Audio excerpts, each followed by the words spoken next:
palis karon maghimo na pud ko og binignit pang snack na mo.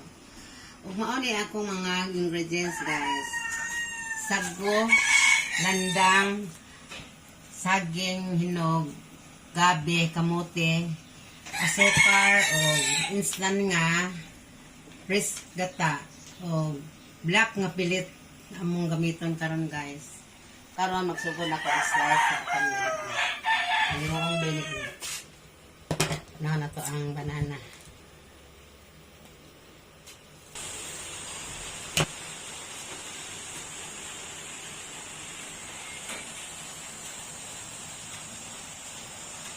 Panahon na to og lata mao ang pilit. Og atong i-mix ang landang sa pilit kay dugay man ni sila mga lata.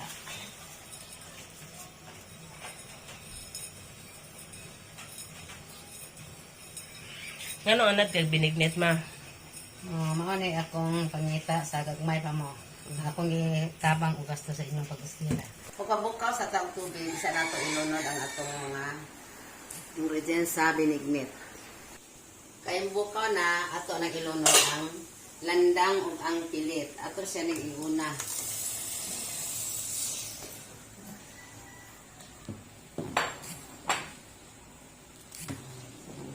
Okay, kayo na ma. Kayan ka madukot man ang kuan. Dali man madukot ang landang. Antod ka no sa man ako kayo. Kataod, undangan ko daw.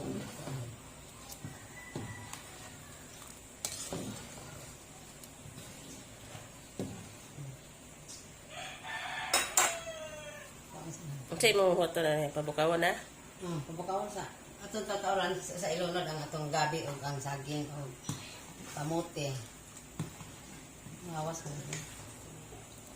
Karon kay luto-luto na ang landang. Ato na pong ilunod ang kamote. O saging nga hinog.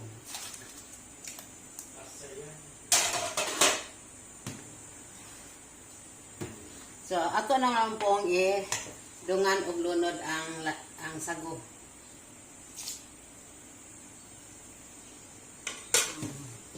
Ato sa penes lang apalataon.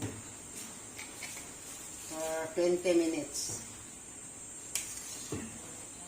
Nang atong binignit. Karon first time pa jud nako guys nga nakagamit ani pressed gata. So ato na ni siyang gata. Okay ra siya guys. Okay ra jud.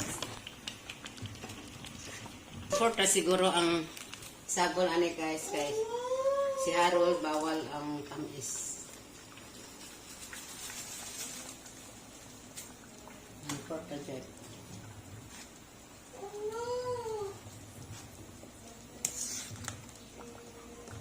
Pagkasarap sa akong binignit pero biyag. Ito na guys oh. Guys oh. Klarong-klaro ang sagol ya guys. Marami.